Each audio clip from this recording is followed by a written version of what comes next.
Yan. Good morning, class. Yan. Today, we are going to talk about the chapter 2 or the topic 2 from module 1 entitled Sociology. So ngayon, i-discuss ko naman sa inyo ano nga ba ang self from sociological perspective. So, we are going to talk about the self, the society, and the culture. Nakita ko lang 'to sa Twitter. Actually, it was, last year. And, nag-tweet siya, sabi niya, "Filipino panganay culture is so toxic. Society will pressure you to have everything figured out after graduation, get a job, and send your siblings to school, barely having time for yourself. You can't even mess it up because you'll have people depending on you." Hi. So, sa kanya, 'yan yung naging, pananaw niya about sa Filipino culture na nape-pressure siya kasi iniisip niya na kailangan niyang tumulong, 'di ba? So gano'n din naman tayo. Personally ako, I have a heart na after graduation makatulong sa family, sa mga kapatid ko, 'di ba? Pero hindi naman lahat ng family ay nampa-pressure or, "Oh, eto kailangan mong tumulong kasi graduate ka na, kailangan mo na magtrabaho." 'Di ba? Not everyone or not all family ay, gano'n, 'di ba? Meron lang talagang certain people na 'yun yung nararamdaman nila kasi nga, siguro based na rin sa, culture, 'di ba? O sa mga, ah, taong nakapaligid sa kanila. So, here meron mga example ng toxic Filipino culture, procrastination, crab mentality, paghihilaan, ningas-kugon is sa una yung may project ka or may ginagawa ka, una sobrang excited mong gawin pero hanggang sa nawawalan ka ng gana na gawin na 'to, 'di ba? Blaming other and Filipino time or yung lagi daw late. Pero for me, Filipino time is always on time. Okay, so let's go now to the sociological view of the self. Ano ba yung sociological view, 'di ba, about self? So, self as a social being is influenced by his culture, 'di ba? So, we are influenced by the people around us. Hindi yan innate na ganyan yung naging ugali ng batang to, for example. As a product of it, we mirror the values, traditions, and beliefs that our society holds dear, 'di ba? For example, 'di ba, sa isang reunion, makakita mo doon yung mga tita mo, mga tito mo, mga lolo, lola mo, hindi ka naman nasasabihan ng parents mo na, "O magmano ka," 'di ba? Kasi nga ano ka na dun, nasanay ka na, yun na yung na-mirror mo na tradition or value, 'di ba? So, kahit na walang magsabi sa'yo na you have to mano, 'di ba, sa mga matatanda, ginagawa mo na. Kasi nga yun yung nakita mo na ginagawa ng parents mo o ng mga tao na nasa paligid mo. So sabi dito, how influential is culture to your self-understanding? So personally, gaano ba kalaki yung impact ng culture mo sa how you understand yourself? Kasi 'di ba kanina yung pinakita kong slide, yung nag-tweet na kanya ang perspective niya or self-understanding niya ay kailangan mong tumulong, 'di ba? Wala kang excuses, kailangan mong tumulong to your family and to your siblings, 'di ba? Once na naka-graduate ka na, 'di ba? So, 'yun yung naging influensya sa kanya ng kanyang culture o nung kinalakihan niya. So, the self and the culture. So, we have different culture, 'di ba?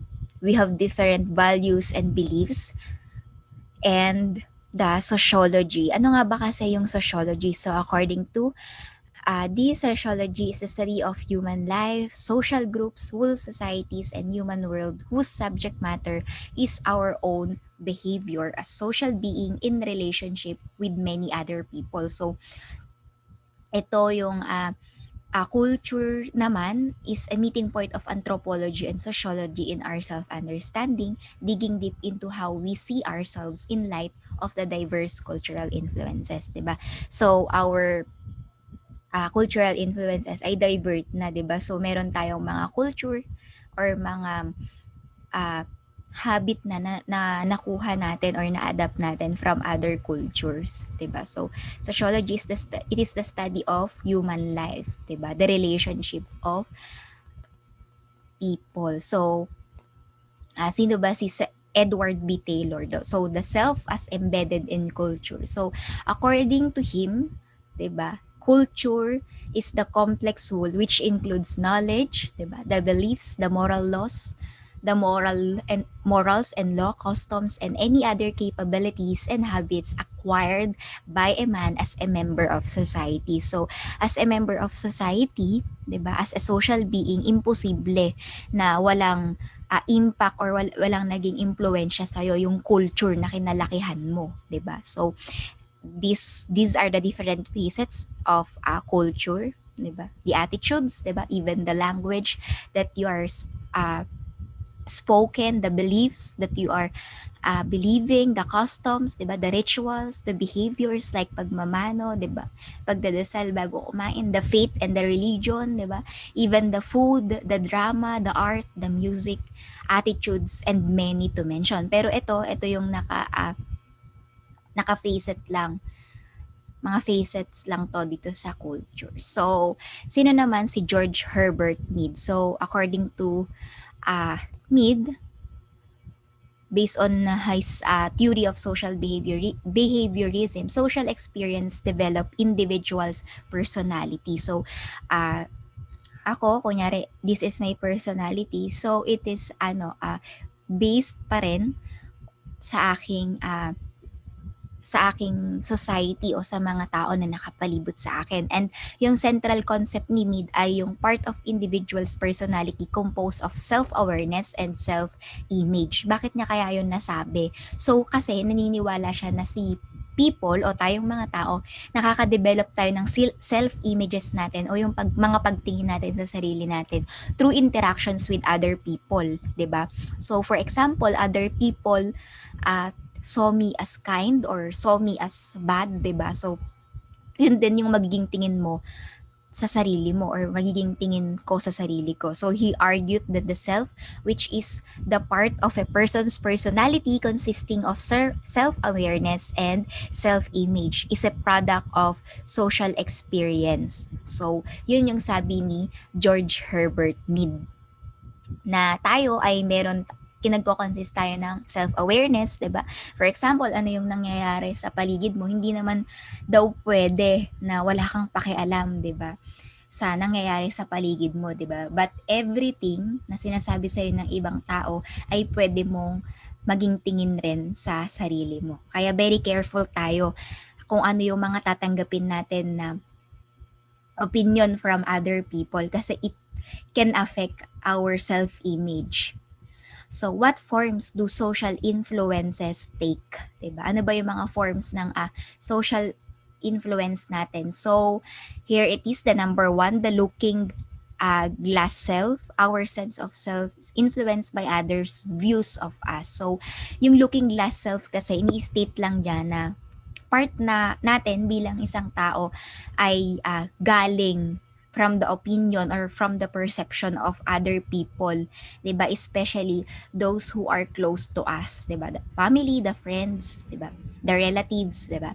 And according to Beer and Company, self-concepts are often quite similar to the views that others have of us. So, self-concept mo yung ah, pagtanggap mo o yung pagkakakilala mo sa sarili mo ay talagang meron ding impluwensya galing sa mga views ng tao sa paligid mo o galing sa mga paniniwala ng mga taong nasa paligid mo, 'di ba? So, labeling bias occur when we are labeled and others' views and expectation of us are affected by that labeling. So, for example, kaya nga ngayon nauso yung mga ano yung gender equality, 'di ba? Kasi nga parang tinatanggal nun yung as labeling or yung pagiging bias between men and women, 'di ba? So, self-labeling may occur which happens when we adopt others' label explicitly into our self-concept. So, for example, sinabihan ako ng hindi maganda about sa sarili ko, 'di ba? So, I might accept it at talagang i-label ko na yung sarili ko, kasi naman ganito ako, kasi naman hindi ako marunong, 'di 'di ba? Kaya ganito, ganito yung nagawa ko, 'di ba? So, hindi lahat ng opinion ng tao sa paligid mo, like what I said earlier, ay kailangan mong pakinggan at kailangan mong i-meditate in your mind. So, internalized prejudice, which occurs when individuals turn prejudice directed toward them by others unto themselves. So, yun yung sinasabi ko na be very careful, 'di ba? Kung ano ba at kaya nga maganda sa atin bilang isang tao ah, fil- may filtration na nangyayari, 'di ba, about the opinion from other people. Filtrate mo. Ito ba pag ba tinanggap ko to, it will help me ba to become a better person, or it will just cost me a depression or stress, 'di ba? So, be mindful about the things that you are accepting, 'di ba? About the opinion that you are accepting from other people, about the views from other people, because not everything na sinasabi naman nila sa'yo about sa'yo ay totoo, 'di ba? Kasi kung meron mga nakakakilala sa sarili mo, kung meron mga nakakakilala sa sarili ko, 'di ba? So, ikaw yon, alam mo in yourself kung ano yung totoo. So, in the early stages of socialization, primarily with our immediate family, we were familiarized with the oath and ought not, diba? So, alam natin ano ba yung mga hindi dapat gawin, ano ba yung mga dapat gawin. Nandun pa lang tayo sa family natin. So, as we get older and as we discover much of the world around us, we realize that complexities of culture as our decision should mirror the very foundation of our culture, and culture has become an integral and inescapable part of our humanity. Example, hindi ka naman ah, lumaki ka sa isang very strict na parents, 'di ba? Or kaya naman very, alam mo 'yon, very old-fashioned na family, gano'n. Imposible na kahit isa do'n, kahit kaunti do'n ay wala kang a-adapt, 'di ba, na ano nila, values. So, culture is made up of all ideas, beliefs, behaviors, and products common to and defining a group's way of life. So, culture, dyan nakabase yung how a person or how a group lived. So group's way of living, our actions then as part of the group are supposed to be understood based on our cultural context. Kung for example dito sa Filipino culture natin, 'di ba? Pag kumakain tayo sa hapagkainan, lahat ay nakaupo sa bangkuan, 'di ba? Unlike yung culture sa ibang bansa, example sa Japan, san nila mas gustong umupo kapag kumakain, 'di ba? Sa floor, 'di ba? So, 'yon, two components of our culture. Yung una, yung material culture. Filipino to ha, Filipino context. Consists of human technology, all the things that people make and use. Diba? Everything that we see, from clocks, kitchens, utensils, nipa hats, to gym equipment, clothes are part of material culture. The physical manifestation of culture itself, the goods we buy and the products we use. Diba? So, it is part of the material culture. Ito yung mga namana nakuha natin sa ating culture na mga material o mga ano ba to, mga equipment. So what material culture has influenced you so much? So ito yung mga Pinoy material, 'di ba? Yung kutsara at tinidor na ano yun, wood, 'di ba? Yung pagluluto kapag may handaan sa mga malalaking kawali, yung mga parolyas, mga Filipino culture, 'di ba? Barong at saya, 'di ba? Yung paliligo na gumagamit ng tabo. So, that's examples of Pinoy material culture, 'di ba? Or even the phones, 'di ba? Nakita naman natin how uh, kung gaano kabilis, how fast the history of mobile phones, 'di ba? Ngayon meron ng iPhone 12, 'di ba? Sobrang updated na yung ating technology, 'di ba? So, pangalawa naman, non-material culture, ito naman yung mga values, yung mga norms, mga symbols natin na namana o nakuha natin from the family or from the culture na kinalakihan natin. Ito yung mga tinatawag natin na nag-shape ng ating pananaw sa buhay, 'di ba? Pananaw natin sa ating sarili, pagtingin natin, 'di ba? sa at sa ating sarili bilang tao. Food forms a part of material culture, whereas praying before consuming food is part of non-material culture, 'di ba? In a Filipino, non-material culture before kumain ay mag-pray muna. At sino yung magpe-pray, 'di ba? For example, si tatay or kaya si nanay. So, these are other components of Pinoy non-material culture, the gestures like pagmamano, 'di ba? Bati kapag nakita mo yung kakilala mo, hindi naman na hindi mo na lang siya agad papansinin. Minsan pa nga nagkakakwentuhan pa, small talks, ganun. Kakasalubong sa daan, even the values, 'di ba? Kung yung norms, 'di ba? 6:00 pa lang dapat nasa bahay ka na, 'di ba? Lalo na pag nakatira ka pa lang sa parents mo, 'di ba? Examples lang 'yun, mga sanctions and even the folkways or yung mga sayaw na talagang um, Filipino Filipino culture talaga siya. And take note, the more we get to know our culture, the more we become aware of how we were influenced by it. So, yun. Similarly, the more we get to know people from other cultures, the more we are surprised at how different they are, not only in the way they look or in their language, but more so in how they view themselves as individuals and members of the social group. But at the end of the day, 'di ba, hindi naman ibig sabihin na magkaiba kayo ng culture ay okay lang kahit hindi kayo magkasundo, 'di ba? Especially para sa ating mga Filipino, 'di ba? Talagang andun yung word na pakikisama, Filipino psychology natin. And our social self can be traced from how we were raised in our society, inclusive of its beliefs, traditions, ideas, perspectives, and that changes that comes with it. We can never understand the self apart from the culture since it is the very personality of the society. So mahalagang part pala ng ating self ang culture according to sociological perspective. In fact, our social personality is a reflection of culture itself. So what is the self according to Marcel? So sabi niya meron daw tayo, Moy refers to sense of who he is, 'di ba? His body, basic identity, biological givenness, like for example, male or female, and the person is composed of social concept, what it means to be a whole, who he is, 'di ba? So ano ba yung ibig sabihin pa ng person? It means to live in a particular institution, particular family, particular religion, and particular nationality, and how to behave given expectation and influences from others. Diba? So, dito sa case of John, si John kasi ay isa siyang math professor sa Catholic University for more than a decade.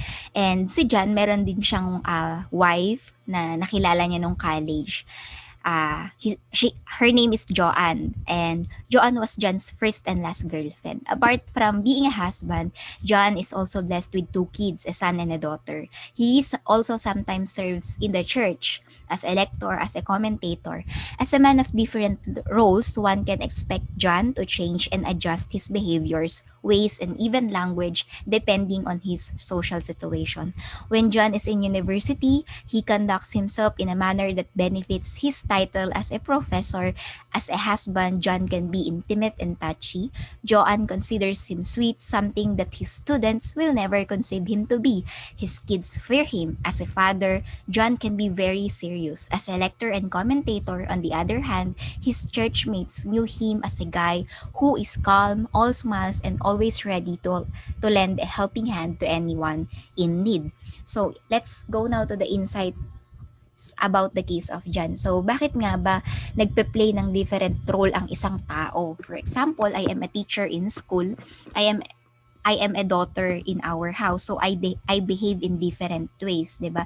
So, in school, yung students ang nagsasubmit sa akin, pero sa bahay ako, nagsasubmit ako sa parents ko, 'di ba? So, are we being hypocritical in doing so? Are we even conscious of being shifting selves? So, maraming nagsasabi na it's about pagiging plastic daw, 'di ba? Pero let's let's understand, 'di ba, kung ano ba yung katayuan mo, 'di ba?